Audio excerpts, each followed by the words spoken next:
Déclaration de la dynamique pour la transition politique pacifique au Gabon.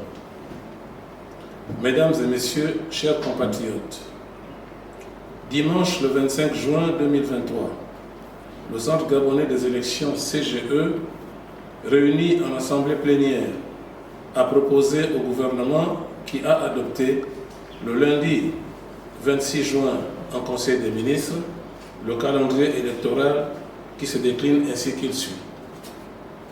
Mardi 11 juillet 2023, date limite de dépôt des candidatures. Vendredi 11 août 2023, ouverture de la campagne comptant pour l'élection du président de la République.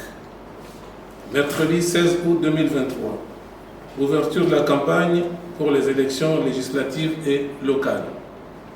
Vendredi 25 août 2023, clôture de la campagne comptant pour les 3 élections.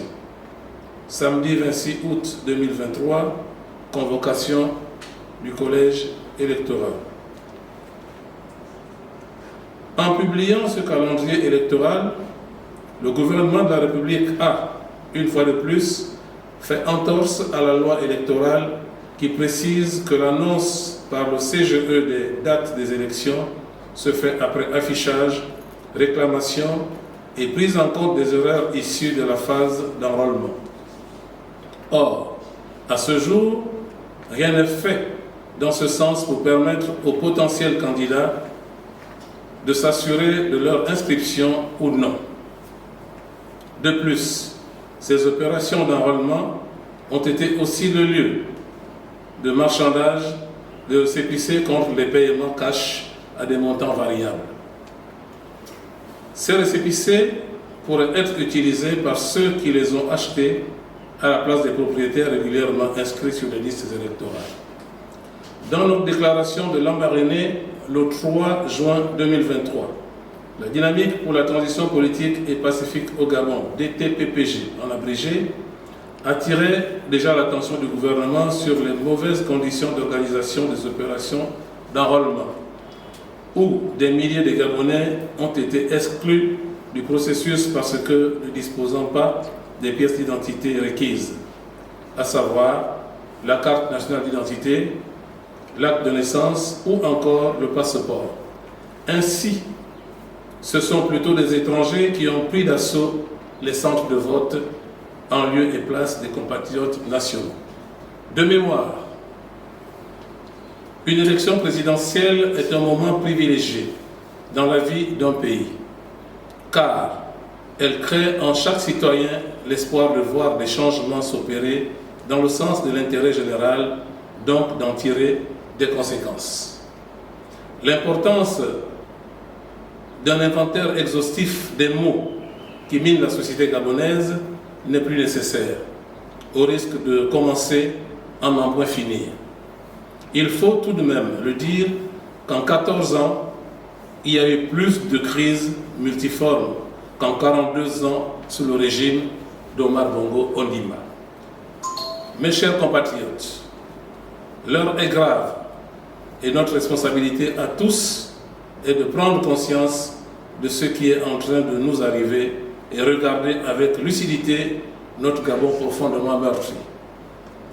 L'urgence n'est pas l'organisation des élections générales déjà programmées pour le 26 août 2023, mais plutôt notre capacité de sortir des zones de confort pour fondre toutes nos vues et ambitions dans un même moule et en faire une référence qui portera le Gabon au plus haut des cimes du monde.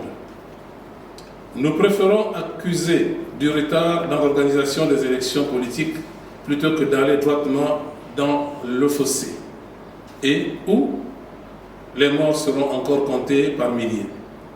À ce sujet, nous attirons une fois de plus l'attention de la communauté nationale et internationale sur toutes les dérives actuelles ainsi que les débordements qui pourraient subvenir avant, pendant ou après cette période, car un mort de plus sera un mort de trop pour nous.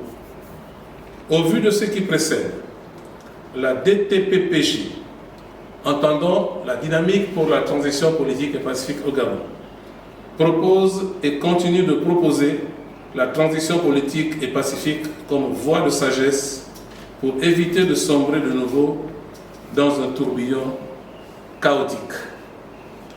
Mesdames et messieurs, chers compatriotes, écoutons le Gabon qui pleure parce que souillé aux yeux du monde par nos frères venus d'ailleurs, sans qu'aucun de ses enfants ne se lève pour lui rendre sa dignité, en chassant ces sorciers, ces perfides trompeurs qui sèment le poison et répandent la peur.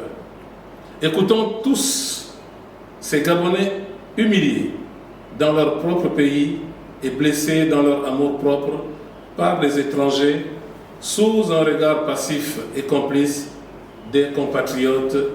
Écoutons les pauvres qui gémissent tous les jours parce que n'arrivant plus à faire face à leur quotidien. Écoutons les démunis et les plus faibles d'entre nous qui crient injustice, injustice et encore injustice.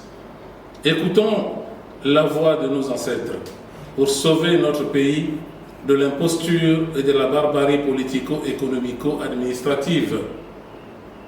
Nous profitons de cette occasion pour remercier le peuple gabonais qui a compris l'intérêt de la transition politique et pacifique au Gabon en signant massivement la pétition qui compte à ce jour plus de 300 000 adhésions, soit plus de la moitié du corps électoral gabonais.